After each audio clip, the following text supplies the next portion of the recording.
Yeah, what up, party people? It's your man Hakim, Green Channel live and direct, BDP all day, every day. All we do is spark mad ism. I'm with my co-host, one of my co-hosts, Mr. Wesley Henderson. And this is Madism Sports. We come here every week, Tuesday or Thursday. We'll discuss the day change later, guy. When the other two come and say we can maybe move back to Thursdays. But every week, we're on here giving you the best in sports talk, sports politics, definitely sports politics, because there's a lot happening. Woo! It's crazy out there right now. Big shout out to Colin Kaepernick. You know what I mean? Big shout out to Colin Kaepernick. Mr. Brian Flores is exposing some things that we all knew was taking place. We're going to get into all that. But week in and week out, you know how we do. I'm going to throw up a video. Give us a chance to share the stream, bring people into the conversation, get the viewership up, and see what it is. I got a brand new joint, Wes. Let's hear it.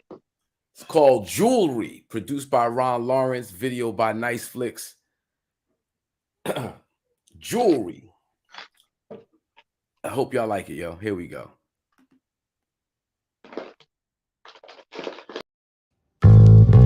Yeah. This goes out to every old head.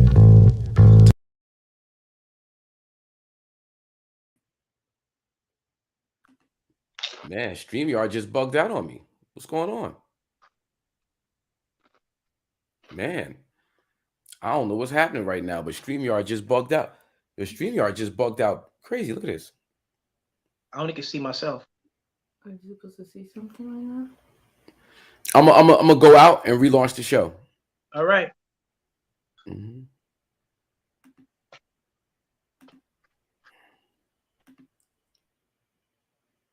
Yeah, my green screen is out.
Man, that was crazy, ladies and gentlemen. Let me give Wesley a ring back. Let him know we good.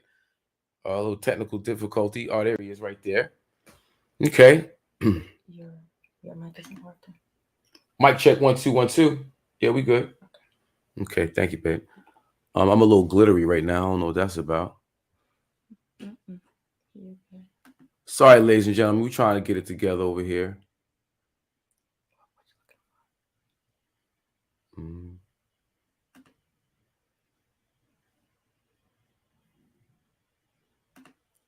Yeah, okay, there we go. Well, we'll just rock like this and see what's going on. In the meantime, in between time, let's see if we can get this going. This is Jewelry.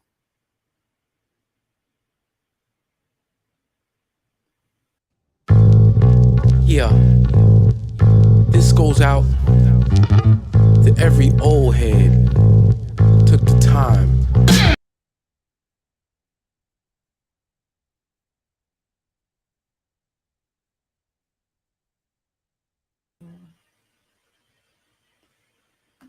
All right, we're gonna do this one more time without jewelry.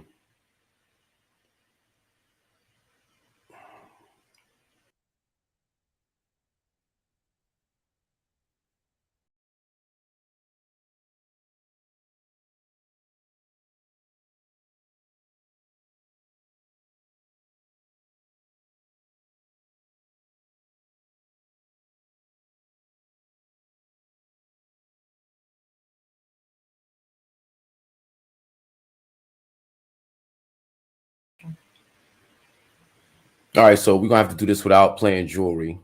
It is what it is, but Jewelry is a song I have off the upcoming Aubrey album. It's officially gonna drop February 3rd this weekend, which is my birthday and my wedding anniversary, my 5th year wedding anniversary. So we're gonna drop a jewel on February 3rd. Jewelry. Look out for the video on Madism TV, YouTube, and of course it'll be on all the other social media platforms, IG, Facebook, what have you. And yeah, the single drops this weekend on all your DSPs. You'll be able to stream, download, purchase, what have you. Yeah, and yeah, Wes. So I guess we're gonna have to do this without me dropping jewelry. I was just letting the people know. You can just drop our own jewelry, our own jewels. You know, I'm scared to do anything right now. It might be, you know, my wife has something going on. She's a graphic design artist, so she always has programs up, you know, using a lot of the so that could be it. I'm trying to throw this video up and it's just using a lot of the you know, whatever.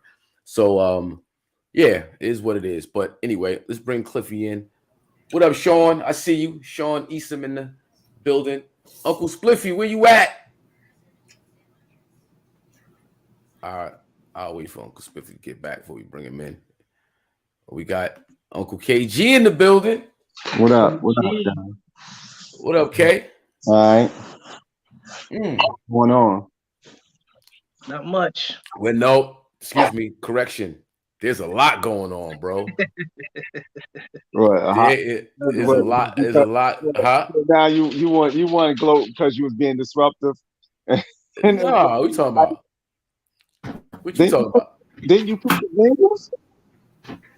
Yeah, I did pick the. No, I didn't pick the Bengals. Oh no, Cliff. Or was that Cliff? Cliff picked the Bengals. Yeah, I went. Yeah, I was wrong both instances.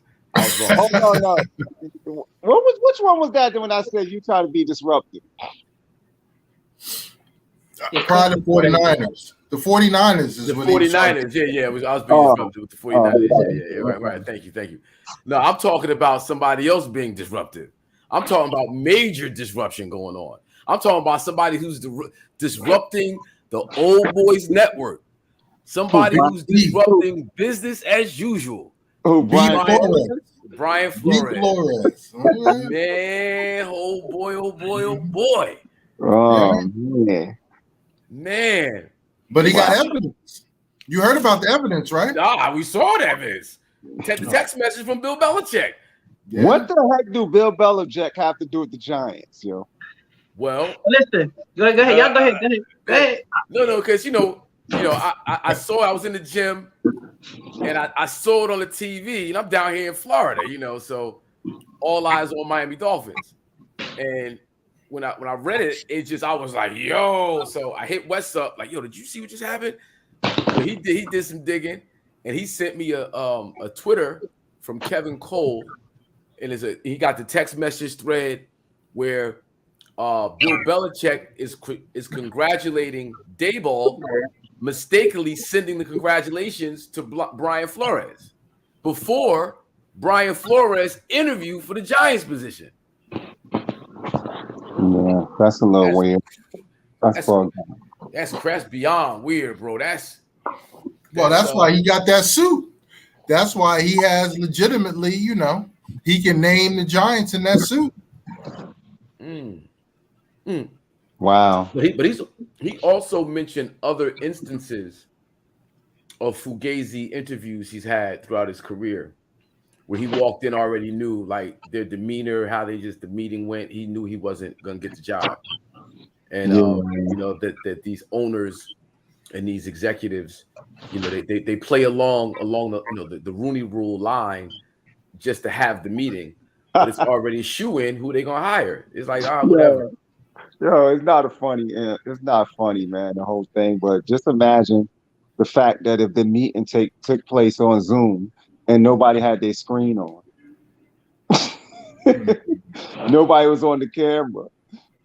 Just you know how you can have just a picture up or do whatever and actually don't come up and live. Mm-hmm.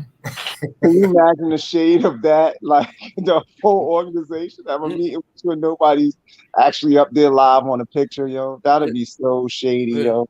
Like, it's not that, but I mean, it might as well be when you go sit down in a room and nobody has nothing to say and they basically throwing shade at you. You might as well be on Zoom and just have a picture up and don't see nothing. That's right. You're exactly right. 1,000%. Now, reading further down that Twitter thread that you sent me, Wes, talking about the Deshaun Watson, you know, all year long there was rumors about Deshaun possibly going to Miami.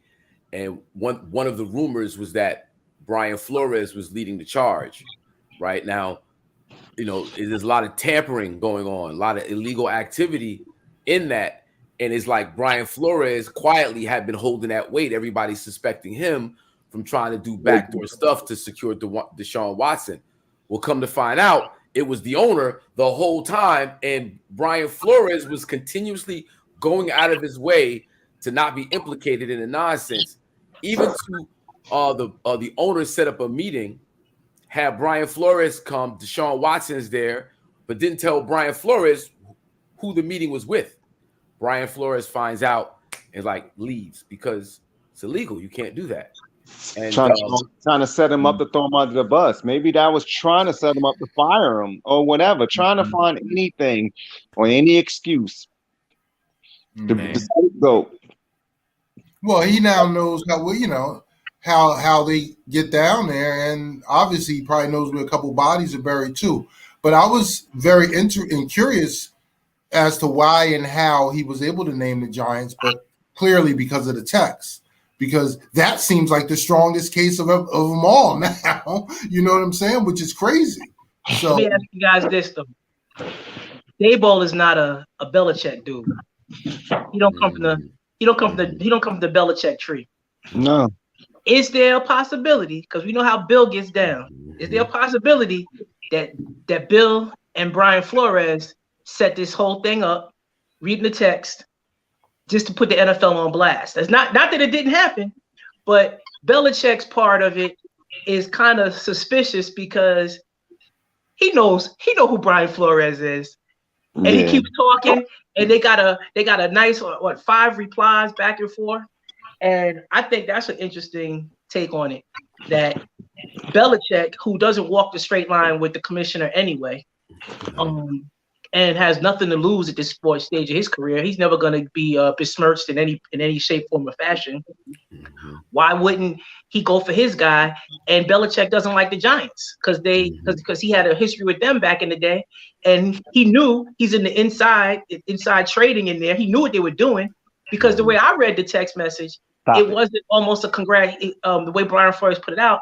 It was almost as if they were hiring Daboll before Daboll had the interview. It wasn't Flores getting the interview. It was he got interviewed on a Thursday and was hired Saturday, but that text went out before Thursday. Congratulating him. So that puts the real big picture in. So he had a job before he even interviewed for it. Right. Old Boys Network. That makes a lot of sense, Wes. That makes a lot of sense. Because that makes a lot of sense because that's the part where I was just a little bit just bugged out. Because I was just like, yo. I wasn't sure if he was from the Belichick tree or not, but I just kind of feel like the Giants. But even with it though, what Belichick business? What Belichick ain't got no business with the Giants. Like what are you talking about or discussing the business of the Giants for? Yeah. And if you sitting at the table, that's basically telling Daboll you got the job, and I know you got the job before you even know it. Yep. Like That's I'm basically- like what Yeah, is like but- it- but- and he wanted that- Brian but- Flores. but He here's wanted the- Flores to know it. But right. Here's the thing, though. That's what we need. Yeah. That's what's going to change things. Yes. Yes. That's what's going to make it like, okay, you got to expose the it's racism. Yeah. It's racism. But I think the key though is really, again, people are allowed to, is their business, right? They want to hire who they want to hire, right? That's the first thing. We got to get to that point. We understand that part, right? We have to understand that they have the right to hire who they want to hire. However, the Billionaires Boys Club don't allow billionaire black people to be involved. So we can't get the opportunity to hire who we want to hire, even though we're always going to hire the best candidate. We're not going to hire just black people to be hiring black people like they do. That's the theme in this thing. In every entity that we are involved in, they're the ones that get upset when you do what they do. That's the problem. They want to be the only ones to do what they do. Mm-hmm. And so they can hire whoever they want, but we can't. And to that point, what we're going through with the Supreme Court right now with Biden's pick of a black woman. Well, he hasn't picked a black. He hasn't even nominated anybody yet. He just said on record that he thinks a black woman should be sitting on the Supreme Court. The Republicans right now are saying, oh, how they can't be qualified. Oh, it's affirmative action. Oh, it's whatever. Yo, I'm doing my show right now, bro. All right. Sorry about that, yo. Yeah, it's the old boys network getting to determine who's qualified and who's not qualified when it really has nothing to do with qualifications. It's about well, they don't want that circle infiltrated. They don't want, now not only cats have a seat at the table, cats to even be in the room. That's it. They don't want to get exposed. That's the whole thing. And that's what Brian Flores is going, But let me tell you how you change it. Let me tell you how you change it. What the players have to do, the black players, what they need to do. Protest one game. Don't show up. One game. That's how you win this thing, because they only know two things: their money and their guns. So let's just keep it real. They just do two things: money and guns. So if you take away their money, which you can, because if every black player just sat out one game, and I mean at one time, just don't show up. Are they gonna find everybody? It doesn't matter. Just don't show up that one time. That's power right there. Get a product. That's it. It's really that simple. It's not. Hurt them in the pockets. It's not like trying to protest and in terms of going out and putting up signs and all this other stuff. This guy right here, he fell on the sword, and it's up to these players to finally come forward and start doing something about it. Yeah, he fell on the sword. He fell on it. He already said it. I don't need to coach no more, but this is gonna change. Yeah, because we know how the NFL get down. He'll probably never get another head coaching job. Yeah. It's not gonna happen. He got two outstanding interviews right now with the Jaguars and the who else? The one other team, but he just had two interviews recently. But think about it. The Jaguars is a joke too, right? The Jaguars, they've been farting around with all that fake news, that real fake news about Byron Leftwich, right? Putting it out there so they can get the impression that they're interviewing a black man too. It's the same foolishness. And the problem is that you look at these coaches' records, like, again, the guy that just got hired in Green Bay, they don't never say that he had Aaron Rodgers. They were like, oh, that's a great hire because maybe he can bring Aaron Rodgers with him. But when you talk about Byron Leftwich, the first thing people say is he had Tom Brady. That's the first thing they say. And when you look at Bieniemy, the first thing they say is Andy Reid and Pat Mahomes. It's never about his ability. It's always about someone else. Then when we bring up the things about the coaches in Kansas City before him, Doug Peterson and this guy got fired in Chicago, Matt Nagy. Those two coaches under Kansas City and Andy Reid, they didn't win. They didn't win anything. They didn't win anything, and they got hired, and they didn't call plays. Then neither one of those two guys called plays. But we keep not saying that. That's a fact. It's not like I'm making this stuff up. So it just gets crazy, and I think it's on the players now to walk the walk. Richard Sherman said it. he said that the only way you're going to affect these owners is by getting in their pockets. That's the only way you can make changes. And he said, if the players don't show up one game, it changes everything. Yeah. That's for it. Sure, for sure. Stop hating on left. They need to stop hating on Leftwich. Leftwich got a ring with us, yo. Yeah, and it just makes sense.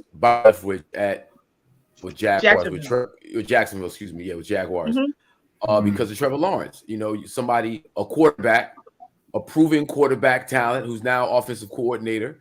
Like, he can totally help guide this young talent. And he played here. Leftwich comes from the Jaguars. Yeah, he was a starter. Right. But it's just, being in Florida, it's just the politics down here. The face of the things that they do right down here is very DeSantis-esque, so to speak. Like Urban Meyer could come get this job with all his baggage that he's had over the years from all the organizations he's been at. Though he's had success, he's always had baggage. Yeah, but everybody saw that Urban Meyer was coming. Everybody saw Urban Meyer coming, yo, and everybody said that was not going to work. Everybody said that. Yep. But they still went and did it. They had to give him his shot. They had to give him his shot. But for him to go out, they wanted to give him his shot. They wanted to give him his shot, but they didn't have to. Because every sportscaster that you heard on TV or seen on TV, was all saying that that's a terrible hire. What's sad is that there's been, I believe, 511 total coaches in the NFL in the history of the game. 511, and I think there's been less than 30 black men. Wow. And I bet you if you do the numbers of the players, though, it's astounding. Oh, NFL is 70% African American. 70%, yeah, African American. Oh, well, when you think we say black because you got Africans in the league. Oh, yeah, black. Yeah. It's 70% black. But and then you think about like a guy like Flores, right? So you could add him to the list of black coaches that were fired with a winning record. I think they said since 1978, 17 black coaches were 17 black coaches have been head coaches in the league, and 4 have been fired with winning records. So that's like 23% of the 17, right? But on the flip side, you got since 1978, 174 white coaches, 12 have been fired with a winning record, and that's only 6%. So again, this is all like. Sean Easton said he's a Florida legend, though. Okay, he's talking about. I know he's talking about what's called Urban Meyer. Urban Meyer.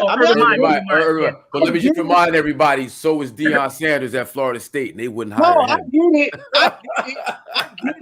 I get he is a Florida legend. I get it, but still, man, like his history, man, and his track record showed that it just wasn't gonna turn out right. Right, I'm with you 1,000%. Yep. And all I'm saying is that if it was flipped around, it wouldn't that benefit of the doubt wouldn't have came into play. Oh no. Not at all. The sad part about it is if I went through the 26 coaches and asked you guys if you thought they because we can be honest. I mean, I think everybody's pretty honest. It's not gonna just say all these coaches, all 26 were good coaches. We can agree to that, right? They weren't. Yeah. Some of them may have been better coordinators than coaches. Some of them may not have had talent around them. Some of them may have taken bad jobs. But when you really look at the history of all of these guys, a lot of them have to take bad jobs just to get a job. You have to take what you. Yeah, you got to take what you're given. So if they give you scraps, you got to take the scraps. Like Hugh, what's his name? Hugh Jackson. He wasn't winning no games in Cleveland. They didn't have nothing. They never. I mean, they drafted horrible. They had a horrible GM. They didn't have a quarterback. Nothing. They didn't have anything. But and when he came to choose between him and Baker Mayfield, you see who they chose, right? Yeah.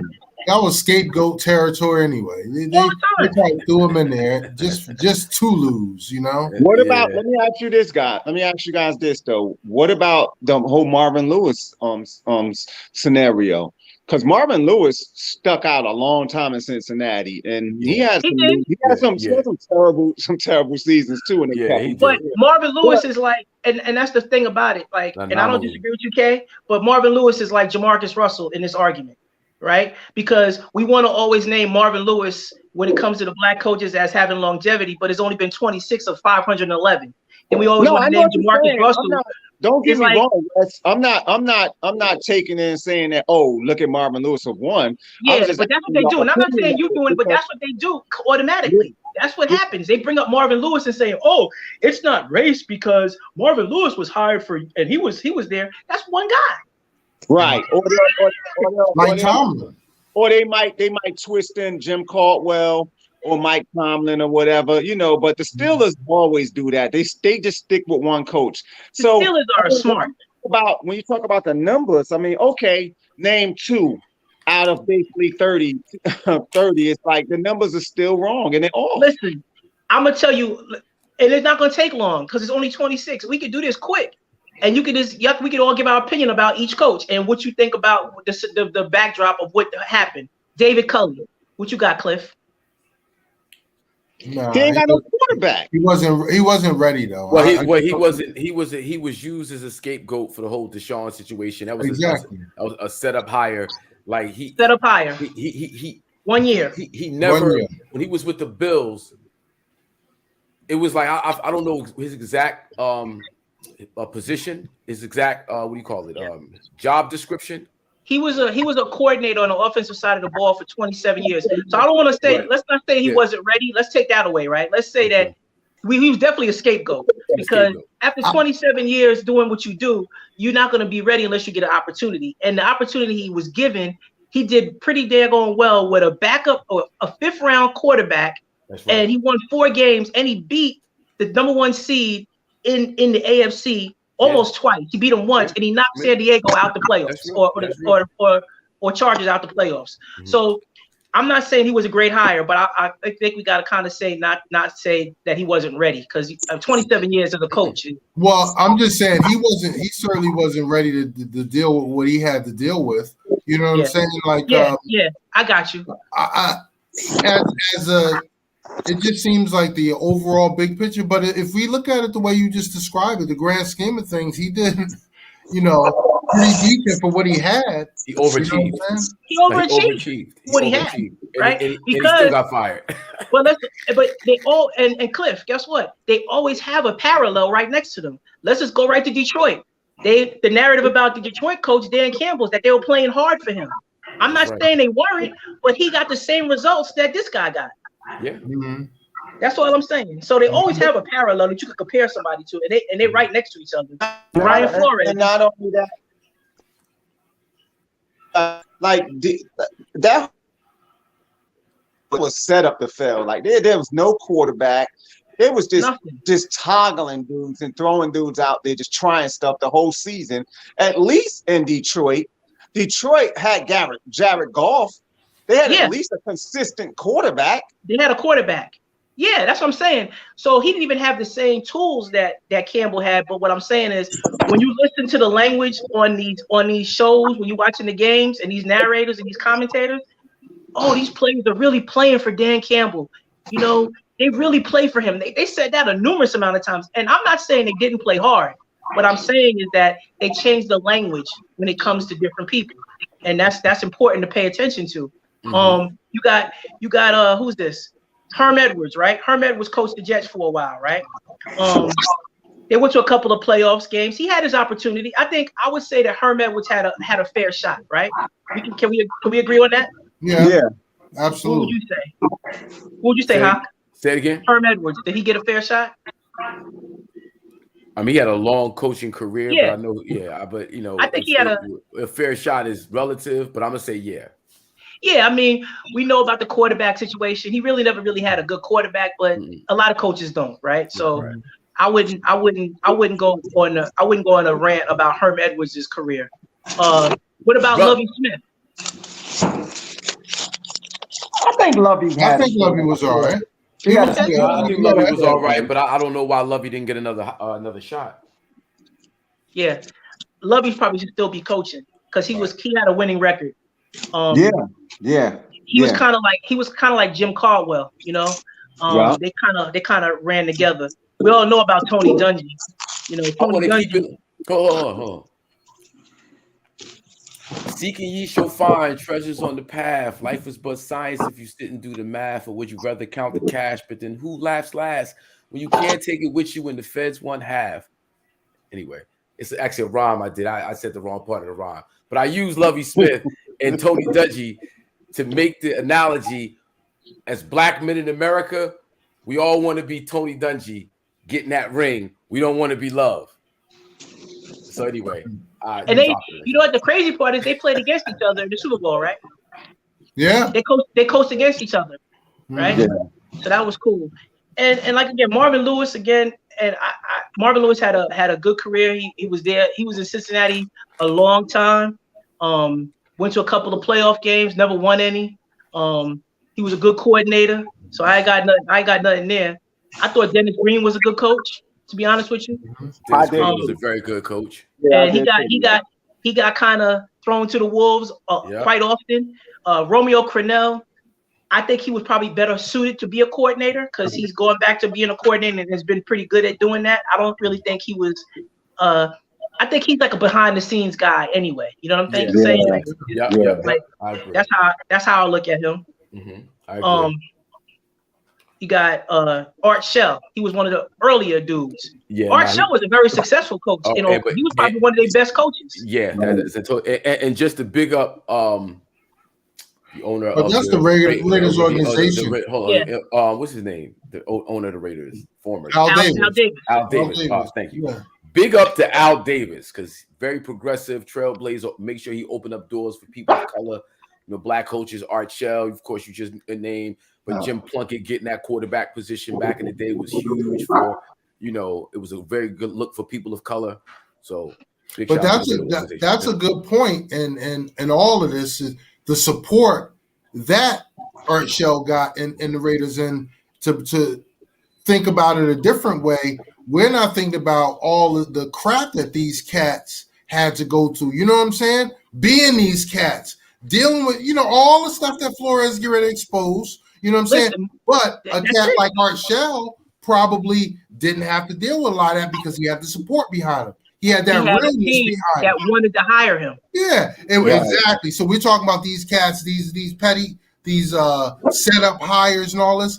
Imagine really working in this environment. You know what I'm saying? Mike Tomlin. Mike Tomlin's a perfect example because Mike Tomlin had the autonomy and the freedom to go to the mic and say, you wouldn't say this about Andy Reid and Sean Payton and not offend Andy Reid and Sean Payton because he's got support from his ownership and he's earned that right because he's actually a good coach and he's done better than both of those guys he named. And he kind of let people know without saying it that there's no one outside of Belichick that has a better resume than me. That's what he basically was telling y'all. telling the whole world. He was like, listen, there's nobody outside of Belichick that has a better record than me. That's accurate. Facts. And you know what we're talking about. None of y'all can coach better than me. No. Okay. Yeah, he can say that too. And then he can say, I can get a superstar to do a movie for me tomorrow, and he'll look just like me. Shout out to Omar Epps. Shout out to Omar. And you know, this is just like the mental game. Let's come in that mix for a second too. Mike Singletary. Oh yeah, that's where I was at. Mike Singletary was next. I just want to add something though, because you know we're talking about like just the hurdles that black coaches have to jump over. We're not even talking about the hate mail and the death threats that all of these coaches get when they take head coaching positions at these teams. Because there's always a huge segment of whatever state you're in, hardcore rednecks sending hate mail to the black coach. Trust me, it goes down in every city. That's how it goes down. Yeah. Mike Singletary, K, is interesting though, because people don't want to follow the Mike Singletary tree. But Mike Singletary reminds me a lot of Mark Jackson because he did a lot of the heavy lifting, and then Harbaugh came in and won all those games when they were ready to win. He did all the development, made them a team, made them men. It got rid of them. They threw Harbaugh in there, and he took them to the playoffs the next year. And they were like, "Oh, it's Harbaugh." No, it's a progression. He came in and changed that. He came and changed that culture. Remember that culture? That's what he did. Can't He changed it. Can't win with him. Can't do it. He benched that 85, the tight end. He benched him. He just was just like, yo, I don't care how good you are, yo. Like, we're gonna change this culture in here. That's what he did. Yeah, and they matured. And when Harbaugh took over, they were ready to play football, right? Yeah. And but it wasn't because Singletary wasn't a good coach. He took a bunch of young guys and developed them. That's what he did. That's exactly what he did. Yeah. We all know about Mike that's right now. That same foundation lives now with the 49ers. He started that hard-nosed, run the ball defense, pounding. Yeah. That's Mike Singletary. He did that. He did that. Yeah. Mm-hmm. Jim Caldwell, we all know about the fact that he was in Detroit for 4 years, went to 2 playoffs, and then they hired Matt Patricia and another clown right after that, and they can't win no games. So, you know, that goes to show you what he was doing. And you had Caldwell in Indy as well, right? Yeah, Caldwell was in Indy as well. Yeah. Raheem Morris, he was at the Bucks. I think Raheem Morris was another one of those guys who I think was more so suited to be a coordinator. But you guys can have a different opinion. They played hard for him, but he didn't really have that good of a squad. He didn't have no squad either, right? They got hurt early part of the year, and they were just playing catch up the whole year. And they lost some tough, and I remember that too because I was living in Vegas then. But they had some hard luck losses early on in the year, and then it just fell apart. It just fell apart. What about Leslie Frazier? More fit to be a coordinator, I think. He was, but he was all right. Yeah, I don't have an opinion. I don't really know much about his. He was 18 and 20 as a coach. I like him as the coordinator. I don't disagree. Where was he at? Where was Leslie Frazier? Minnesota. He was in the Vikings. That's what I thought. Coaching the Vikings. But the funny part about it, though, let's just be real. He was a Viking coach. They were middle of the pack the whole time while he was there. Zimmer's been there for I don't know how long, and they've been middle of the road ever since he's been there too. So that's just that situation there. So is it more the organization and how they go about doing things because they've been middle of the road for 20 plus years? Right. Hugh Jackson is the next one. He went 7-4 with the Raiders and then couldn't win no games in Cleveland. No. Yeah. What about we said him, got him. Oh, my man from The Wire, Bunny Coven, Todd Bowles. Todd Bowles, that's what I was about to say. Todd Bowles is more of a coordinator. Like every time I listen to Todd Bowles coach, when they would talk to him, because like on 98.7 up here after the games, they would talk to him every Monday or Tuesday. I would just listen to him and be like, Todd Bowles is not a head coach, man. Yeah. But, I don't disagree. But you know what though? But consider Bill Belichick before Tom Brady and his demeanor and how he talks to the press, and his record as a coach wasn't the greatest. Like Bill Belichick really wasn't, in terms of wins and losses. He was not good. He wasn't ringing bells at all. That's true. Yeah, but we realize now it was Bill being Bill. You know what I'm saying? That's just his quirky personality. Exactly. That's just how that cat was. Right. You look at the early Bills. You see. But you got to look at it too, like I'm not saying like the demeanor, like because Bill's demeanor the way it is. It's just his thing is, but obviously he's able to be a leader of men with them and to be able to not only get the players in line and get a culture there, the coaches respect him as well. And then also too, he is a D coordinator. So, his fingerprints is all across the defense as well. So he's doing more than one thing, which, gives you a lot of power and a lot of, people, a lot of respect within the whole coach's room and everything and players room across the board. So, I'm just saying this, just like the general conversations that Bowles would have. And it just seems like it wasn't head coach, man. It just wasn't. I don't disagree with you on that. I've heard some of his press conferences and it's like okay. Yeah, it was a lot for him. I think he really wants to focus on defense. He don't want to really worry about nothing else. Yeah. And makes him a really good coordinator. Yeah. Like, I mean, What and about I Vance get it. Joseph? Everybody is not Mike Tomlin, you know, and No. not going to have the quotes and not going to be able to get up there and be across the board. But it's just like, you know, I just found it a little funny, you know, every time I heard Todd Bowles, I just was like, dang, like he's not really a good person. Yeah. I can't disagree. What about Vance Joseph? I don't know. I know who he is, but I don't have an Yeah, opinion. he was all right. He wasn't, you know. Well, I'm saying again, right? He only had 2 years. He's one of these. The blueprint now is a young white dude. He was a young black dude. So with only 2 years to go, how you gonna judge somebody after just 2 seasons? I mean, who's San Diego, right? Vance Joseph was what? With Denver? Denver. Denver, right? Denver. Yeah, that's what I thought. It was Denver, yeah. And the defense in Arizona is really good.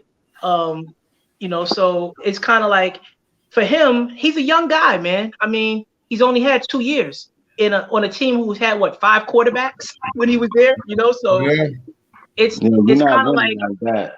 we gotta kind of like these same dudes are getting opportunities to go a little longer than 2 seasons. Anthony Lynn was another one. He got let go kind of quick. He was 34 and 32. He actually had a winning record. That's the brother from San Diego, right? He was in San Diego. The Chargers. Yeah, I think he got cut. I think he got whacked a little too soon. I do too. Yeah, I definitely I think so. And then the 3 Anthony Lynn was good with the Chargers. Yeah, actually, I liked Anthony Lynn. The dude that I really didn't know about, and I forgot about him because it happened so quick. He got whacked after 1 season too. Was the Arizona coach before Kingsbury, Steve Wilkes. Oh yeah. He was 3 and 13, and then they hired Kingsbury. Yeah, with no resume, but he had to connect with, you know. Well, yeah, he had Kingsbury had a connect, but he was also like they said, like a 500 coach his whole career. Yeah. In college with no wins, no big wins. Going back to what we were saying earlier about, you know, it's private corporate. Actually, not private. Are they public? It's NFL, but that's NFL. Individual organizations are private. So having a private organization, you can hire who you want to hire. Okay. But when you consider once again that the workforce itself, the talent, the product itself is African American, you know, ethically, you know, is it wrong to keep that circle, that network? Well, you're just not in my network. You're just not in my circle. You know, we hire our friends. We put our friends on. You know, when we started this program, I reached out to my friends. And if you're not in my circle, then, you know, oh, well, you know, I got to figure out a way to get my circle. And, you know, how do we balance that? You know, how do we crack the code on this one? You got to show up with a couple of pounds of weed. That's how you don't get the job. I mean, it's a tough code to crack. No, I'm talking about your circle, huh? Yeah. I mean, Seattle Seahawks, you know, they might be with it. New York, they're not. The Giants not having it. I can't just put a pound of weed on it. I got somebody that wanted to come in on the chat. You might could show up in Dallas with that. Yeah, the old White House. The White House from back in the day. I'm sure they got in Valley Ranch. Right. Valley Ranch White House. Yeah. Exactly. Yeah, what were we saying, Wes? No, somebody in the chat was having problems, but he said that he was taking up for Steve Wilkes. He said Steve Wilkes was told to tank in Arizona. Oh. I can believe that. To get Kyler Murray. Well, that's another thing in the Brian Flores that he was the owner was telling Brian Flores to lose games. He was going to give him $100,000. Yeah. Hey, and look at it. And my thing is, even with that, the Dolphins with Flores was good. Yeah. Like they're good now. Like, but that's another scenario. You can easily say that developmental stages of that team was done through his years down there as well. Like he did good with the Dolphins, yo. Wes, yes. What does that mean?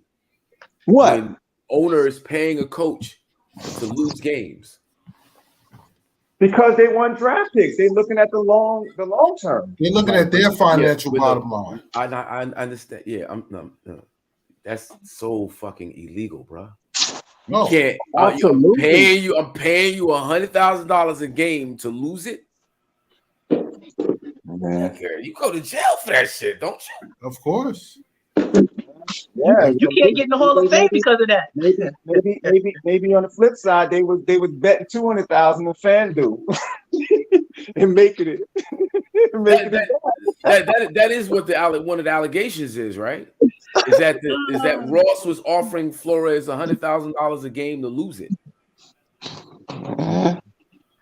That's in the lawsuit, right?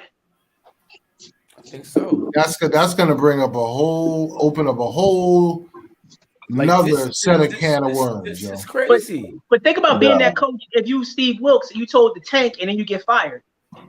That's crazy. Yeah, that's like So I'm just saying, there's a lot of variables that go into it, right? And the average.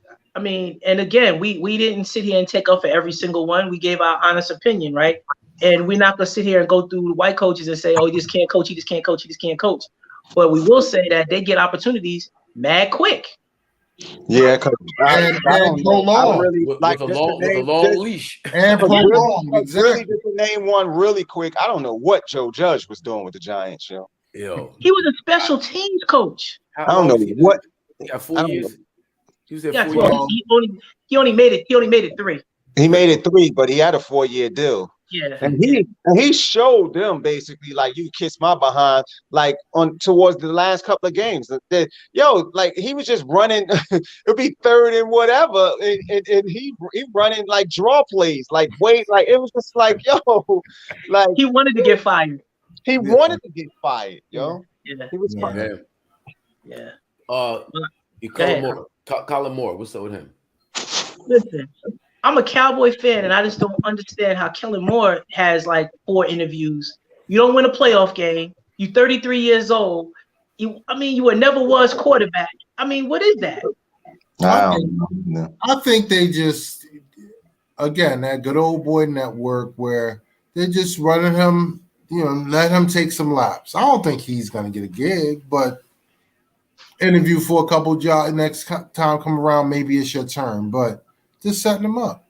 Man, this whole football thing sound like a new season of The Wire.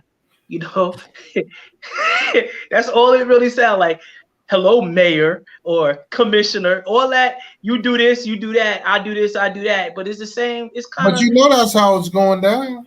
But yeah, I mean, we know the politics of it. We get it. Right. Yeah, but to see it spelled out in black and white and through text messages is something different. And, and I think a message needs to be sent by the players, and I think a message needs to be sent to people in general. Like, y'all not the best people out here. Period. Like they just feel like they're this superior being, and we're only good for entertainment value. Yeah, I can guarantee you. I bet you Cullen Moore eventually he's gonna get it. Not this year, I don't think, but in the next year or so, he's gonna get a job. I agree with you. They're setting it up. He's getting a job. And it's got to be protection, right? And we're not saying he shouldn't have a job. What we're saying is that it's just odd that it's like he's jumping the line to a job when you consider all this other talent out here, black coaches, brown coaches. Resume wise, they want you to create a resume, but then when you put something on your resume that outweighs the next person, resumes don't matter. Right. So why even go through the fact of the interview process in the NFL is almost like the resume process in corporate America. It doesn't make a difference. They already know who they want to hire. Mm-hmm. Period. That's it. It's crazy. Yeah. Crazy. It's relationships. It's really not about anything else in life but relationships. Whether you have them or not. And that's basically what it boils down to for all of them, no matter what color you are. It's relationships. Yeah, it does. Okay. I want to switch the gears. Talk about the GOAT, the greatest of all time at the quarterback position in NFL, finally making it official. After 22 years, he's officially retired. But it was a lot of controversy over the weekend. What you guys think about that? Because it was he didn't officially come out to announce it, but it went public. Schefter broke it, or Yeah, Adam Schefter. Adam Schefter broke the story, and Yeah. it was like he was kind of, I guess, a little upset about that. Yeah. Yeah. So That's Adam Schefter. That's who Adam Schefter is. Yeah, he's gonna tell what he knows and let you know it. But it's like, how does that story break? What, Brady just comes out, you know, somebody's gonna break it, and who else but Adam Schefter to break it? The how and why Brady was mad, I don't know, but it's probably something underlying. But you know what was gonna happen? It was gonna be a pre-breaking of the story before he said anything. Yeah. Yeah, I wasn't surprised that Adam Schefter broke the story, and I'm not surprised Brady retired. You know, he to me, he went out on top. I don't care about losing. Well, he literally went out on did. Without winning the Super Bowl, I mean, as far as passing yards and touchdown, he led the league at 44. I mean, he was beast. Yeah. That's crazy. I mean, it's mission accomplished. Everybody said that his whole thing was all, some people was on the Brady side saying, no, it's Brady, not Bill. Some people was like, no, it's Bill with his system, not Brady. Brady got a chance to leave Bill, go to Tampa, got his championship. Mission accomplished, He did what he had to do. And I think for all the quarterback stuff, like Brady was a 6th-round draft pick. Mm-hmm. He wasn't given a starter's role. He came in, Belichick drafted him. He came in for Bledsoe, who got hurt. It wasn't like he was lighting up the world, but he elevated, he worked on his game each year, got better and better each year. He had different receivers each year. He had at least, we could all say he probably had at least 50 wide receivers in his career.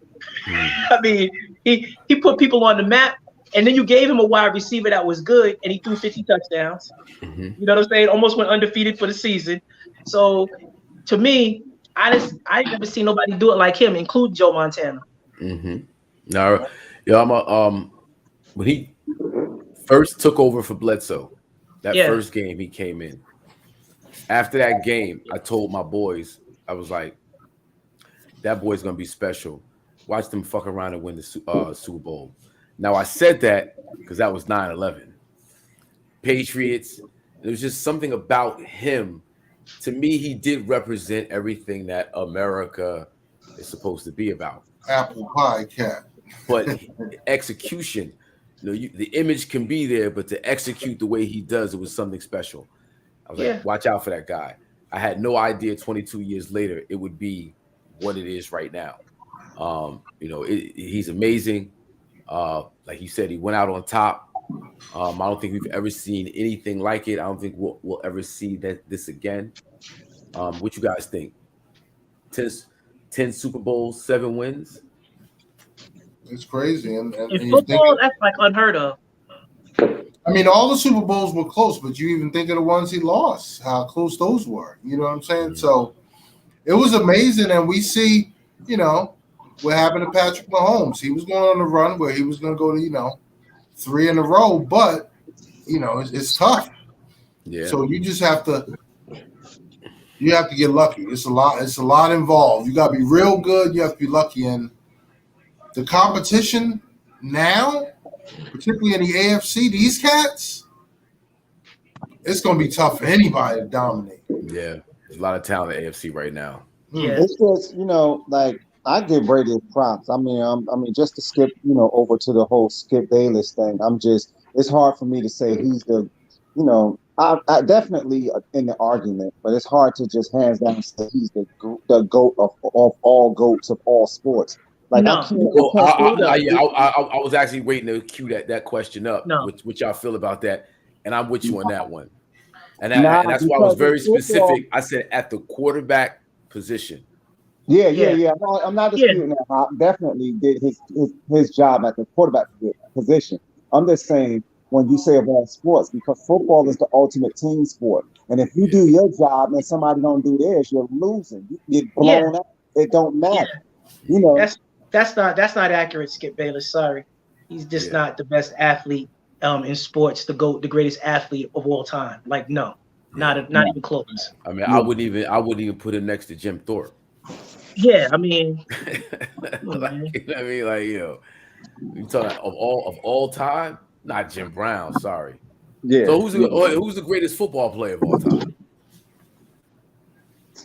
I mean, he might be. I mean, because if you're talking about accolades and all that stuff and everything, and the quarterback being That's such an important position in football, like I can say football, he has a heavy argument in football. I'm just saying he's in the conversation in football.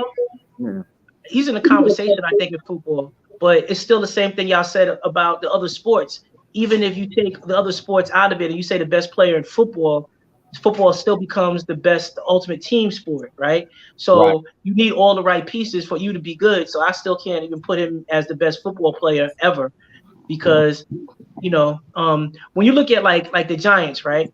They won those 2 Super Bowls with LT back in the day, but the Giants weren't scoring a lot of points, but their defense was so dope because of LT. He affected how they played offense. Like they just wanted to run the ball and run out the clock because their defense was that nice. They didn't have to worry about getting off the field because they were going to get right back out there because LT was so dope. But I'm not saying he was the best, but the impact that he had on the game, he affected both sides. Same way Brady does because you want to keep him off the field, but it's still Deion taking away half the field.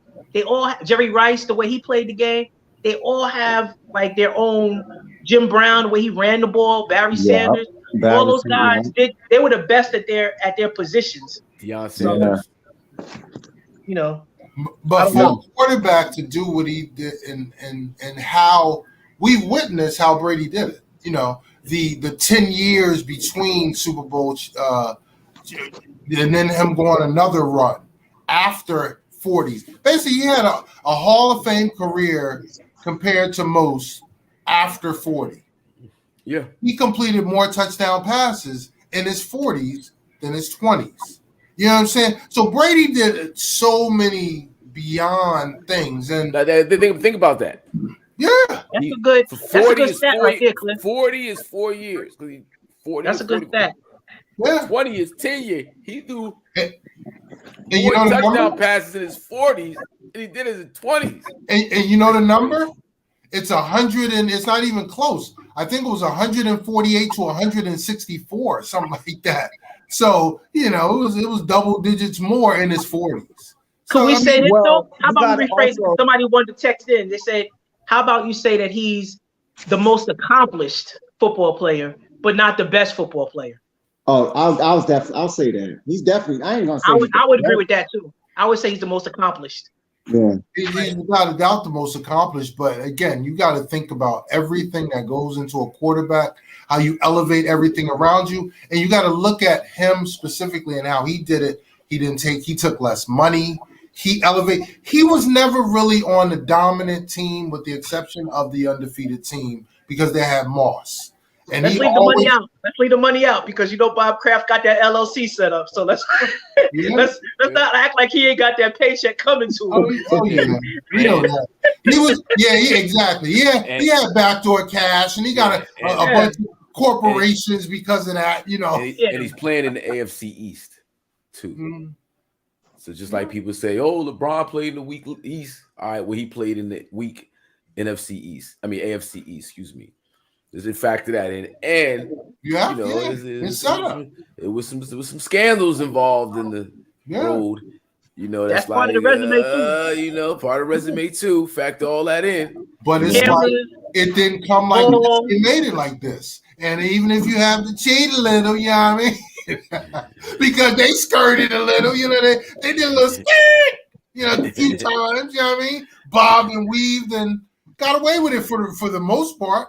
What did they really lose in all of that? Well, Brady but you have to. There's and I know we don't want to. Some brothers involved in that. The whole organization would have been dismantled. That's not right, and that's what I'm saying.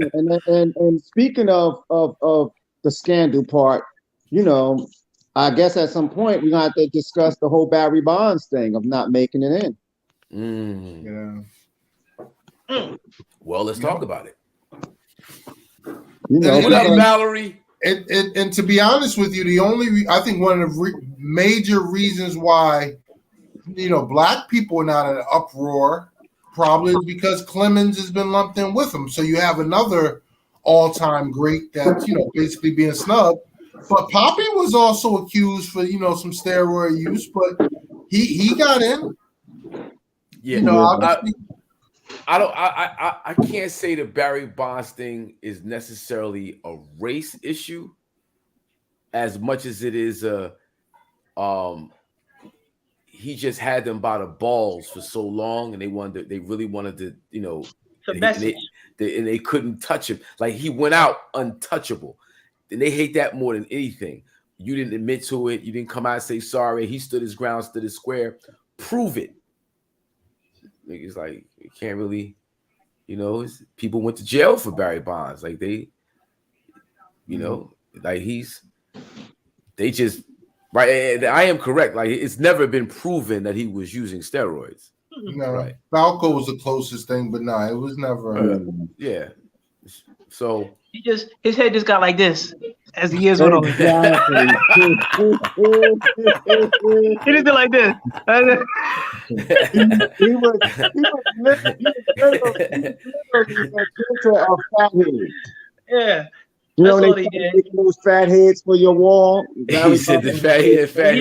He was a fat head first. Before anything came out, he was a fat head. That's all that was. That was a run, though. That was a run. That was amazing. That him, Pete Rose, Roger Clemens, all these guys. They're all Hall of Famers.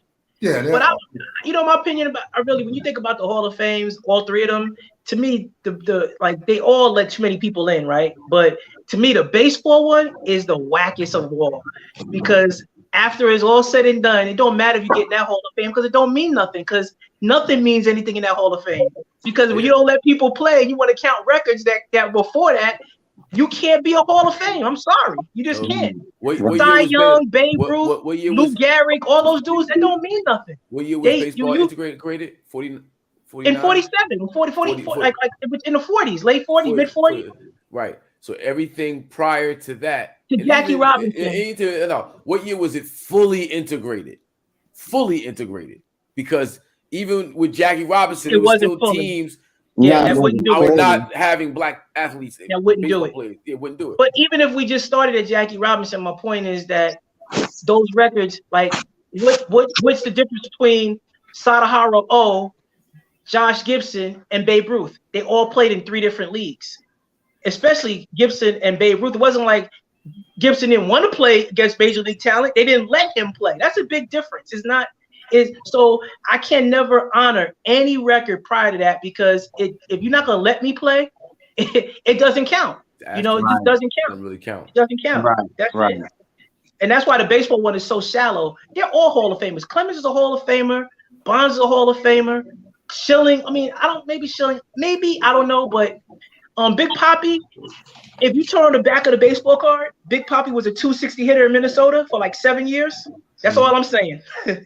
He was a 260 hitter, never hit more than 11 home runs in his career. And all of a sudden, he goes plays with Manny, and guess what happens?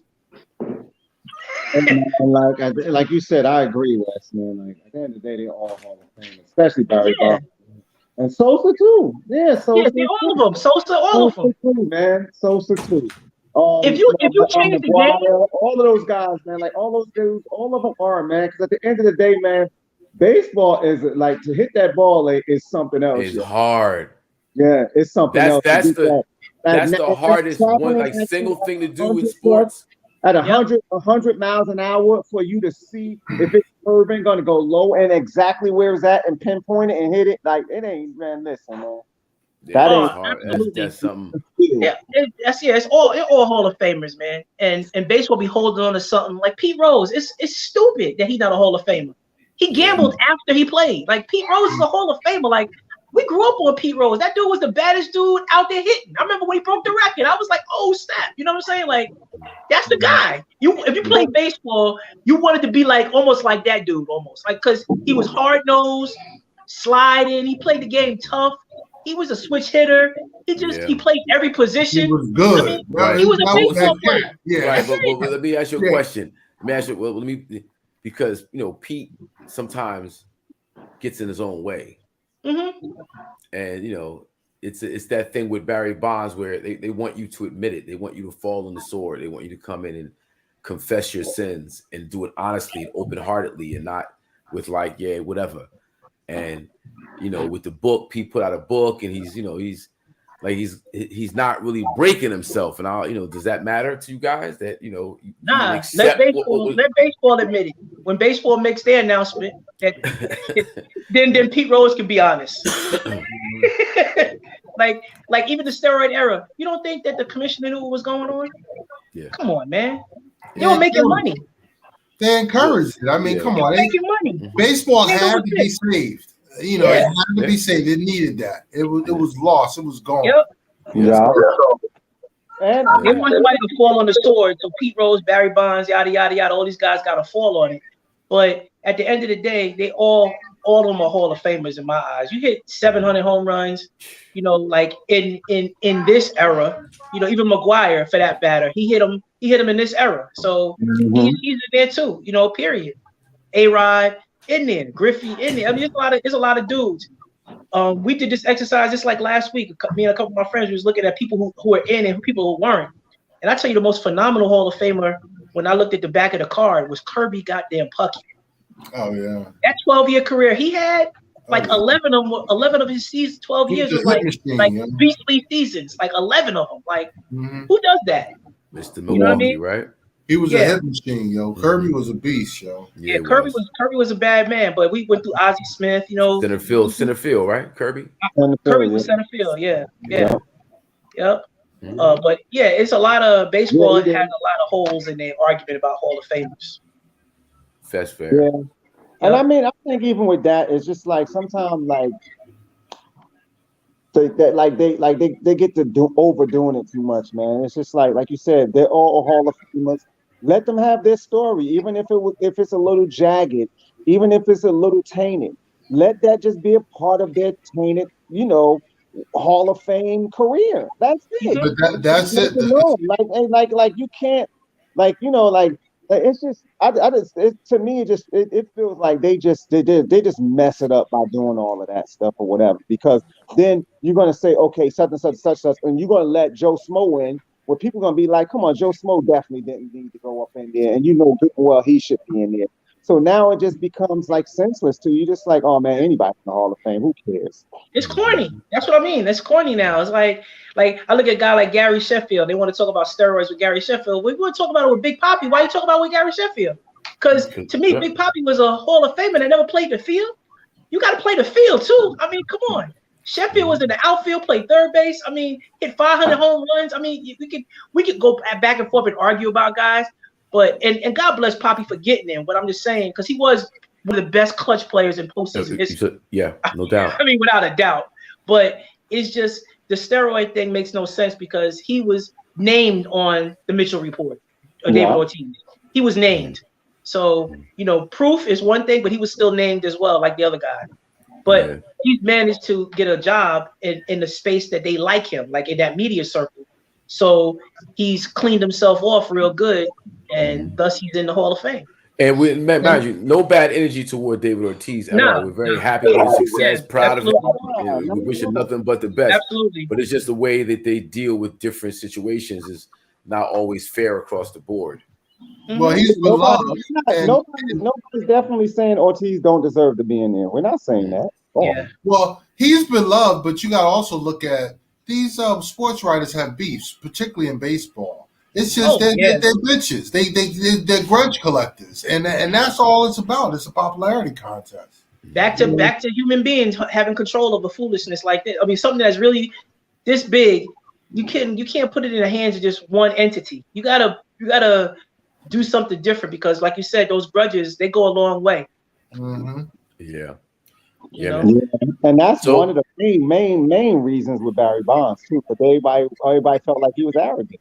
Oh yeah, they hated Barry because Barry told him to kiss his ass. He didn't care. Barry, come on, Barry.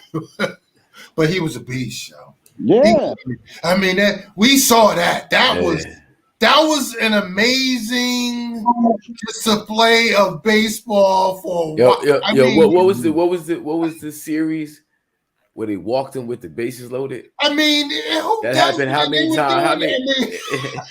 He walked Barry with the bases loaded. And that happened a few times that season.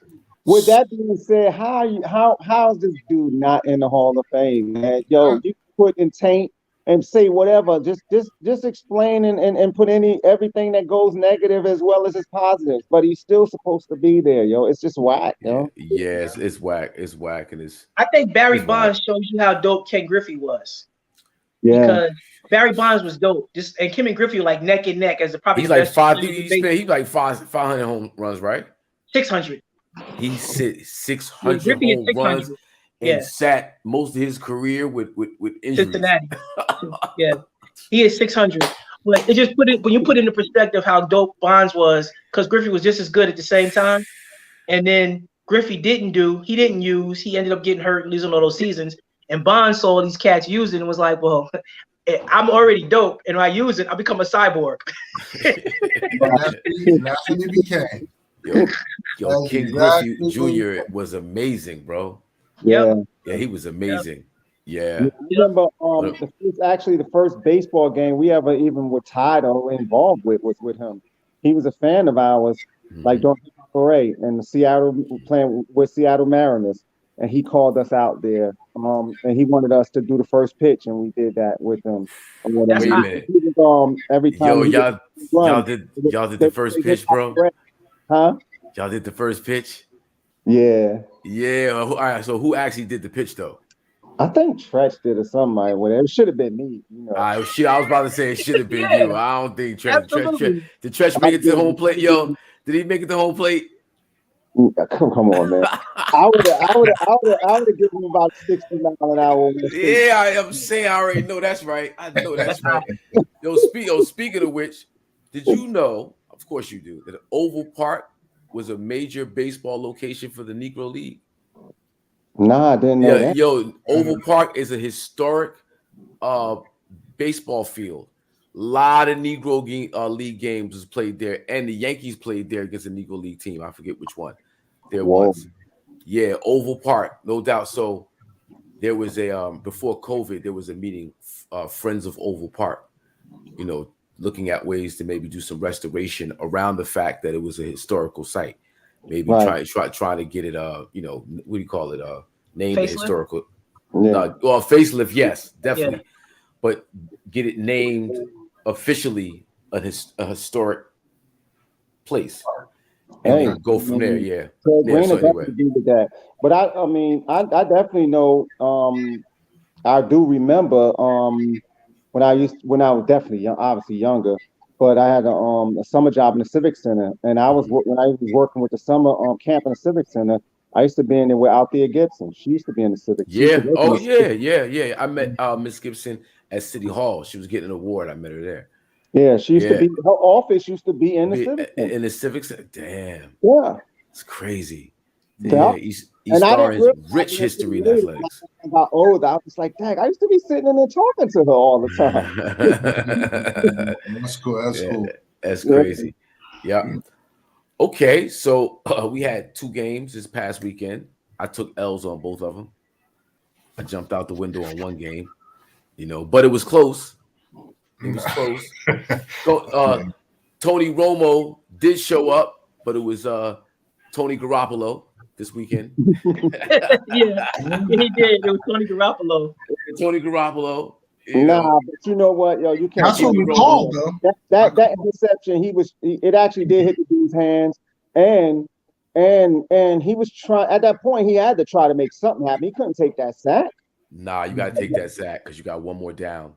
Nah, he can't. Did they have timeouts or no? They ain't had no timeout. Oh yeah. I don't think they did. And it was close, like you said. The ball hit his hand, so I mean, he had to try a little. Say, he took a little bit off of him. And the running back caught it. Throw it out of bounds, bro. Try to get out of bounds. That's true. Get that ball out of bounds because you got one more play. That he didn't see where he was throwing it. He didn't know where he was throwing it. Like if you look back at it, he ran over. And that's why he was able to like flip it forward. He kind of like flipped it at him. He kind of flipped it at him. Like he saw him there. But I mean, overall, it is a terrible play, under the circumstance. But at the same time, I think it was what was it, like 3rd and 18 at that point or something? It was like, It was dire straits at that point, though. Yeah, it was pretty much done deal. But yeah, I was looking at the first game, reminded me of The Longest Yard, and I thought that Pat Mahomes was the quarterback from The Longest Yard in that game. And he was playing the prisoners against the correction officers because I don't even know who that dude was on Sunday. I don't know who that dude was. It was a tale of two halves. He balling, and then when they got stuck at the goal line trying to score before halftime, it just all fell apart after that. I didn't know what was that about? Was that a mistake or was that on purpose? That was terrible. I when they were doing that, I was like, "Dag, you got to take this 3 right here." That was a few bad things in one play. First of all, it was a bad play call. It was definitely bad execution, and then even a decision. Why? I mean, why? It was just bad all. You know what? You know what that kind of was? The first thing I thought after he did that and it didn't work, I said, "That's Andy Reid and the Chiefs as a whole being arrogant, man." That's basically saying, like, I'm gonna run the score up and I can score whenever I want. That's just not playing situational football. That was 4th down, right? Yeah, man. You already know that that's Andy Reid's call because the 4th down call comes from the coach. Yeah, you take that 3, man. You don't do that, man. That's just being straight arrogant right there. What's up, Woo? What up, Woo? Rams by nature. Rams winning this though, definitely. I don't know. Nope. I don't know. I can't have the Bengals. The Bengals play in the North with us. I can't have the Bengals winning no Super Bowl, man. I've been calling it, and I'm 6-0 the past 2 weeks. Don't tell me you calling the Bengals, Cliff. Yeah. What we talking about, baby? Oh God. That's what we talking about, baby. That's what we talking about, baby. Now, I tell you this. If you want to take that money, them getting 4.5 points, they're going to cover that spread. They may win outright, but I think it'll be a close game. But I'm taking the Bengals, yo. I'm actually taking the Bengals, too, in this one. I'm with Cliff on this one. I actually would like the Rams to win because I kind of would rather see Stafford win only because Burrow is good, and I can't deny that, but he cocky as a mug. And they're going to celebrate him like cocky is the greatest thing ever, and it's good to be cocky, but it just, when other people are cocky, they're arrogant, they're selfish, they're divas, and that's the only thing I really don't want to hear. But if I had to pick between the two, I think Cincinnati could go get them. Nah. Like I can't do it. I can't do it. And like you said, man, Burrow is too cocky, man. Like seriously, he is way too cocky. And it's just like okay, but if OBJ does that, then he's selfish and he's whatever and he's out of control. But Burrow could do whatever he want, be Joe, and he's just Joe Cool. Yeah, Joe Burrow's the greatest thing. He's the greatest thing. He's been beasting. He's been beasting since LSU, yo. Legitimately, like nonstop, bro. Like last year, he got hurt. Listen, bro, he got sacked 9 times, kept getting up, still did his thing, bro. Hey, listen, I called this in the beginning of, like, probably the middle of the season. I say, guys, we ready to watch that cat, yo. Yo, how about Dan Orlovsky today pulled up an old clip with Stephen A. and told Stephen A. don't and save this tape because Joe Burrow will mess around and gonna be in the Super Bowl this year. And Stephen A. was like, "What?" And they pulled the tape on him today. Listen, they got everything they need, yo. You know what it is, though? Joe Burrow's getting all the attention, but if you watch the Cincinnati games on the real, the whole team is executing. Oh, it's not just Joe Burrow. Joe Burrow is not the only reason why they win these games. The defense is stepping up. The other Joe Mixon is running the ball when he needs to. Jamar Chase is contributing. T. Higgins. The field goal kicker is ice water. Yeah. I mean, And you got to you know, think too, like their defense is good. their defense is balling. Defense is really good. But that's what we was talking about. But that's my question. All right, so defense versus you know, you have the Rams defense is kind of stout right there. Yeah. You know what I mean? So it's gonna come down right. So it comes down to who got the better defense, whose defense is able to tilt the game. Because Matthew Stafford with the weapons, I'm saying the Rams got power except for the running back position, but the receivers is crazy. Yeah, first of all, well, they lost their tight end for the Super Bowl. The Rams. But still, the skill, he's gone. Uzama or whatever, he's not playing. He can't play. But Higbee got hurt too. Higbee, that's what I'm saying. Higbee's out. So, but Cincinnati lost their tight end too. Yeah, but they still got those 3 receivers and Mixon. Those 4 skill positions, that's when we really start looking at them in the middle of the season. They've been dominating.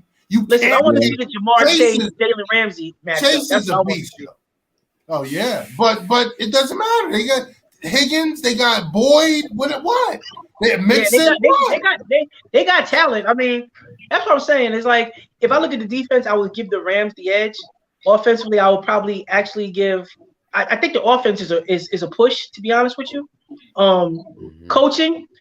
You know, to be honest with you, what I think was more impressive what Cincinnati's coach is doing over McVay. McVay got, you know, he done went to every top store on Rodeo Drive and got himself a product. Yeah, and my man Cincinnati got what he got.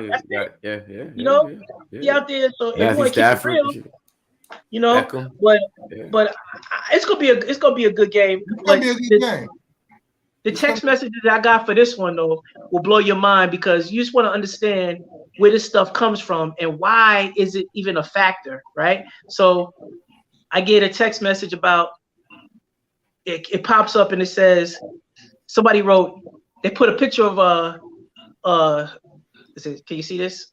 Stafford and Joe Burrow, right? Yep. They're out there on the screen. And the quotation says, "Can't imagine there's been a more likable quarterback matchup in Super Bowl history." What does that mean? Like, how do you decipher that? Like, a likable quarterback matchup. Then people on Sports Talk this week were saying America wins after the Bengals beat the Chiefs. What does that mean? What is this stuff? What did it get? What does it mean because the Chiefs got beat by the Bengals that America wins?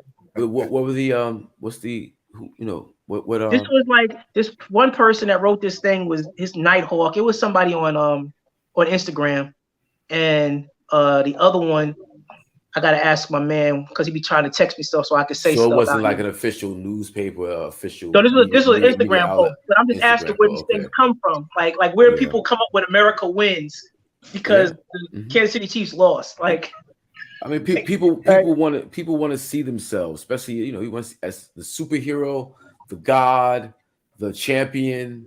You want to see yourself. You identify when they see us for some reason. They don't identify with us as Americans. Yeah, they identify with us as other than. Yeah. And as much as. Hey, Woo, don't worry about it. Don't worry about it, Woo. I'm gonna make sure. I'm gonna rip them after the Rams win, Woo. I got them.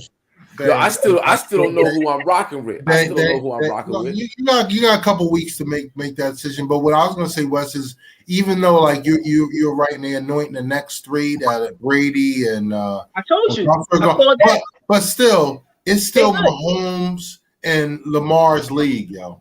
So I don't know, bro. Allen and Burrow got something to say about that. They do. Yeah. But what I'm saying is, it's not like they got a stranglehold. I think Mahomes still is top cop. Yo, Mahomes is Russian roulette, bro. Like you said, we saw him and we didn't know what we was looking at. He was pressing though. He was just pressing, and that was his only bad half that with the exception of early part of the season, that little stretch where he was just pressing this one time. I mean, this. I mean, the most important time. Hold up. Those sidearm. I was something. We don't need that. Nah, Nah, Mahomes but This let shit me is is say too tight, this busy. though, bro. Go ahead, Kay. real quick, Cliff. That wasn't his. Think about the game with Buffalo. He had a bad second half in that game, except for the last bit of the fourth quarter. The whole third quarter in the front of the fourth quarter, the Chiefs did absolutely nothing. Yeah, see, I And didn't see that. all that time, the Bills just kept coming back, and that's what made it a game. And once they made it a game, then Mahomes stepped it back up. But they were suspect. And I mean, I don't know if you can technically or fully put it on Mahomes, but then again, you got to. He's the quarterback, and you out there. And I mean, obviously, when teams get the lead, they start running the ball, and they want to beat the clock down and do whatever. But all I know is that the second half of that Buffalo game, the Chiefs did nothing until the last 2 minutes, basically 2 to 3 minutes of the fourth quarter and overtime. And the same thing happened last week. Second half, third and fourth quarter, nothing. Yeah. I agree with you on that. I mean, I seen Mahomes play, and I think that he doesn't understand the opportunity that he blew in terms of even catching Brady, right? Because when you go to the Super Bowl as early as he did and have as much talent around, you got to think about it. Tyreek Hill and these guys, they ain't going to be there forever. No. So he got this H deal. Kelsey and Tyreek Hill ain't going to be there forever. So Andy Reid not going to be there forever. So it's just the window is shorter than these guys really realize. They get there early and they're young and they just think, and everybody's telling them how dope they are. And he got he's a sneaker dude in the State Farm commercial. So he's good money. But at the end of the day, one is not going to get it done, man. You can't be one and done. No, you're right. You can't be one and done. And it's an opportunity lost, like you said. And Lamar, it's about Lamar because as you get older, you get less athletic. Yeah. As you suffer injuries. Ask Cam. Right. You just football is a collision sport. We're not talking about and then as defenses figure you out how to best play you, is your passing game really all that? No. Can you stand in the pocket and navigate and move your feet, just enough to I'm telling you, the quarterback that's on the shelf is the one that was the one. The one that's on the shelf. The one that's on the shelf is the one. That's the one. And that's the one. He was on a panel. I was telling Hakim the other day, and a piece of me feels like some of the stuff that he was saying in this panel is kind of the reason why he's still on the shelf too. Like adding to his Manila folder file because he got a file on him now. But essentially, he was talking about being a black quarterback in the NFL, and then Hakim had shot a report about how the whole case was being broken down. So you put all these things together, you got a man that's really, really, really good, and he can't play. And they took away his most, think about it.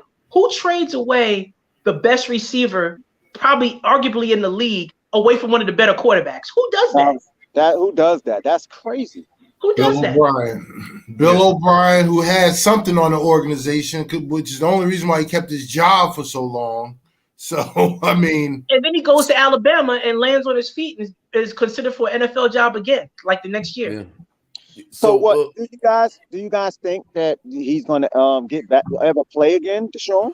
Well, can we get a charge first? Well, yeah. Well, to that point, the article you sent me, I just want to make sure I understand it.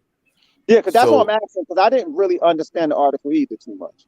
Yeah, there's a witness for the prosecution, right, who has information that implicates the organization in organizing these masseuses, like in-house people, with the understanding that we're gonna have some fun in the sun. And so the person is pleading the fifth in the civil case, because if he does it in the civil case, he can't in the criminal case. And it's just that's right. That you hit it right. I got it right. Okay, cool. I want to misquote. I don't want to misinform. I don't want to make sure. So with that being said, that's greasy. It's criminal. It's criminal. Well, it is. You know, I'm it had to saying, be. but with that being said, do you guys? Is there a chance he's playing again? Who knows? I mean, Yeah, he'll definitely play again because ultimately he'll get whatever punishment they want to give him. I don't think he's gonna get a punishment. No, neither do I.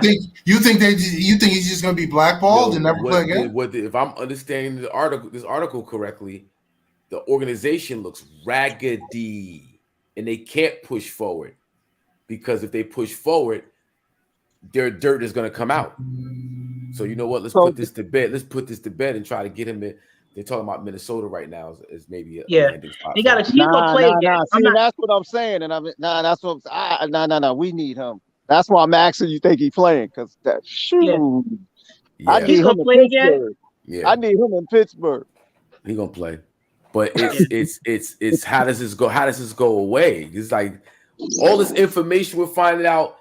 Stitch as what we thought about Brian Flores suing NFL. We talked about that at length earlier.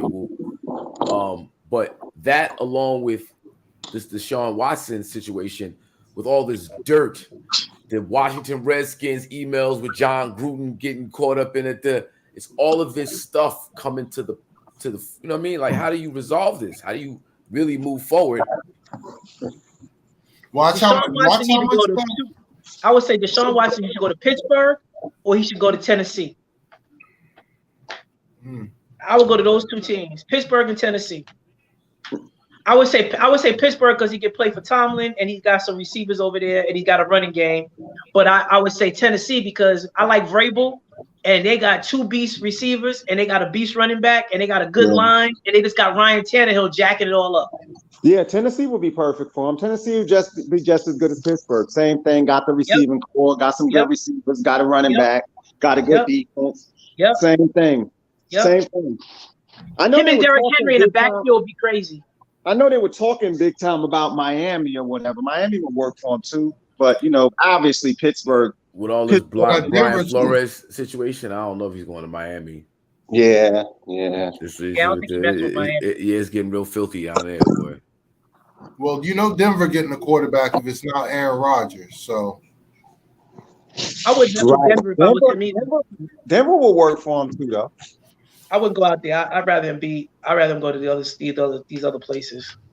But they don't really have who they hired for. Oh, that's right. They hired the Green Bay coach. I forgot. Yeah.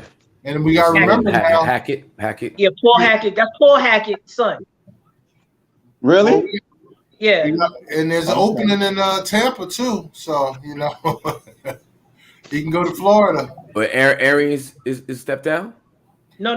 Quarterback. Quarterback. Oh, that's right. Damn, that would be hot too. Yeah. I mean, you really want to go. You really want to go where it's warm. That would be nice. And I'm sure the massage situation down here is kind of crazy. So, no sales tax. You know, he wants to stay no sales tax. Yeah, you know what I'm saying? They know what it is down here. Ask what's your man for the Patriots? The owner, Kraft know what it is down here with the Kraft came down. With the happy ending, my nigga. Yeah, he came down. Had good time. Very good time. And every time the Super Bowl is in Miami or in Florida down there somewhere, a player or somebody get in trouble. So yeah, it's definitely going down there. Fripp, the Fripp spot. Fripp over. One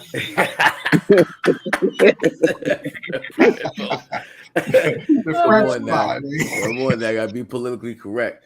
You know. Yeah, no, that's what they call me.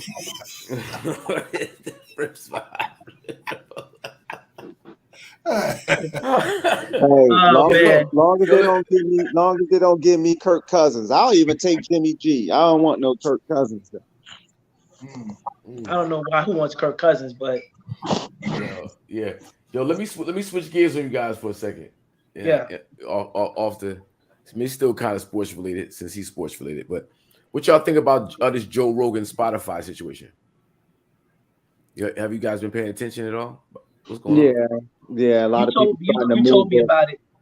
a lot of people starting to move their music off the platform and all that. I think that was a like a movement that was starting to come anyway, from a change of music and the music business shifting and all that, with all this different stuff going on and all these different things with NFTs and all that. Spotify has been already being side-eyed and all that anyway, especially because of the percentage and the way they've been paying and all that stuff.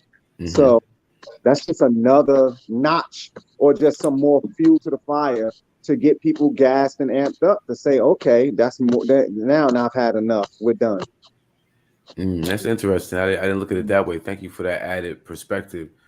Because Cliff, I don't know if you know what's going on. Wes, we talked about earlier, but Joe Rogan, talk show host, MMA, former MMA, or he still does it, commentator. He has probably the largest talk show platform in the world at this point. And he has it hosted on Spotify. They gave him $100 million to put his show on their platform. So a lot of his guests are more right-wing libertarians, more anti-vax, and the conversation tends to be not on point, not correct. He's misinforming people in a lot of ways, and he's claiming, I'm just having people want to have a conversation, and we don't always get it right. Well, we try to correct ourselves as we get more information. But with the COVID, pandemic, it's really, really serious. People are dying and so forth. So Neil Young, from what's the great band that he's from? KG, please. Yeah. I know he was one of the first ones that did it though. Great. Neil Young is a rock and roll cat from back in the day, 60s, 70s. I forget the band. The classic rock band. Yeah. Exactly. So he was like, listen, if y'all don't whack this dude, I'm taking all my music off of here. Right. And Spotify was like, nah, we're not censoring. We're not in the business of that. It's not what this is. So he took all his music off of Spotify, and then like a slew of other artists did the same in response to the misinformation coming out of this guy's show relative to the COVID pandemic. The latest today, NDRE did today. Wow, NDRE. Crazy. Yeah, she did today. Isn't Joe Rogan's show the one where Aaron Rodgers went on to talking? No, that's McAfee. Yeah, right. He was on McAfee. He was on McAfee. Right. He was on Pat McAfee. He's on. That's right. Pat McAfee. Right. Yeah.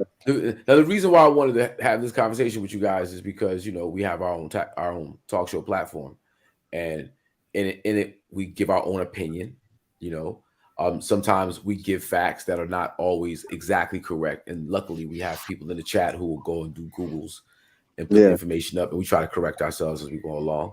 But we have a responsibility. We don't have a huge audience. We don't have Joe Rogan's audience by no stretch of the imagination, but we have an audience that tune into us every week to get information, and our perspective influences theirs. So there's a responsibility, I guess, that we have in that. We should give the truth and factual information when we have these discussions, right? Looking at what's going on with the Spotify situation is just makes me think like, wow, it's getting real serious in terms of fact checking and, having a research department to really nail down facts as they being able to take responsibilities for when you do mess up and you don't get it right. All of that is like a part of it. So just wanted to get you guys' opinion on that situation. Yeah, I think also too, like I mentioned slightly in that Hawk, is there's also a rumble within the music industry and everybody, because for years people have been dealing with the streaming fees and all that stuff and getting not feeling like they've been getting gypped and not being paid for from this whole thing. So there's been rumbles for years and figuring out. It's only been the only platform. So, when it's the only thing, you deal with it. But now, like I said, with the NFTs and all these different platforms, it's starting to go back to selling CDs again, almost really, where you could somebody can physically buy product from you almost again.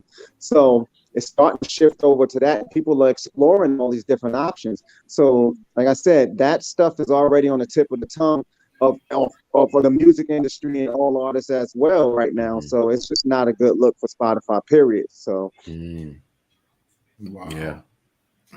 Yep. Okay. All right. So I don't know if you guys want to discuss some basketball before we wrap it up. I know Wes, you said you wasn't really locking in until after All-Star break. I check. I mean, I read the standings and I check out the. I heard Carmelo and Westbrook had the last shot last week, and Westbrook took it or something like that. I would assume they lost 117 to 114 to Philly. Was that an issue? Yeah.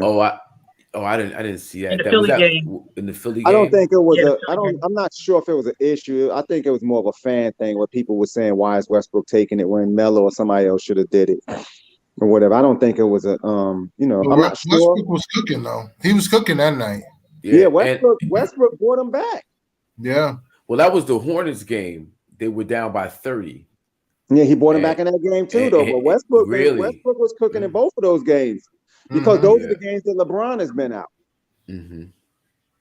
And then one of them, AD was out as well. I think the Hornets. It is for his first game back against Philly. He sprained his wrist.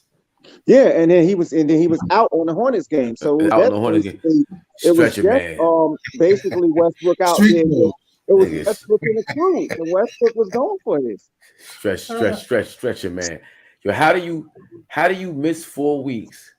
First game back, get injured, and you miss your next 2 games? Street clothes, man. And he balled that game too. He had 30 and something. Yo, he was cooking. He was cooking in that game, yo. His jumper was smooth, yo. Yeah, I was just like, now this is the AD we need to see. But as soon as he took that ball and went back into the locker room, I was like, here we go. Yep. Came back his big old rap on it. I'm like, he's out again. He like a Pringle, man. He like a Pringle chip. You know, like some potato chips, you can grab the whole thing and it won't break before you teeth out. The Pringles, if you squeeze a little too hard, and this crap right there. Yeah. Man, dude. Goodness gracious. Man, you lucky this is not a comedy show. Man,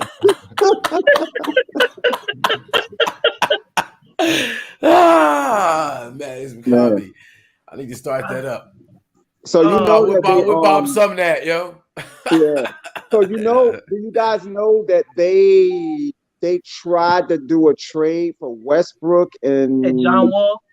Yeah, and John Wall for I forgot it was Westbrook and somebody else for John Wall. Yeah, I heard that. Yeah, I saw Shannon talking about that, and he was not. I wouldn't do that either. I wouldn't do it. It makes no sense. They're the same. Yeah, they're the same players. And John Wall hasn't played in years, and Westbrook at least plays hard, and he has played. I will stick with Westbrook before I do that particular one. Yeah, they said the Buddy Hield thing is still in play. They're trying to make it happen somehow, some way. Yeah, I know who they're chasing hard right now. I'm not sure if they're gonna make it happen. They're chasing from Detroit. What you call him? Jeremy Grant, but I hear he's not interested. Grant. Huh? I hear he's like don't want to come to LA. Jeremy Grant don't? He'd rather stay with the Pistons? I think he thinks he wants to be a big fish in a little pond. Oh, okay. Well, he wants to max out in Detroit. Because he's balling there. I mean, he only got the rookie Cunningham to play with, really. But Durant is still out, right? Yeah. Steph had 40 last night. They playing Phoenix tonight. Golden State or Brooklyn. Yeah, Brooklyn and Phoenix playing tonight. Gotcha. Yeah, I was going to say that they're playing in Phoenix, so Kyrie will be out there tonight. It's crazy. Kyrie was balling against Golden State the other day and brought them back. Yeah, he did. Golden State beat them in the end, but Kyrie was out there giving it to him. Man, Steph had 40 last night. 7 threes in the fourth quarter, something like that. Yeah, he did. Who's the best point guard in the NBA right now?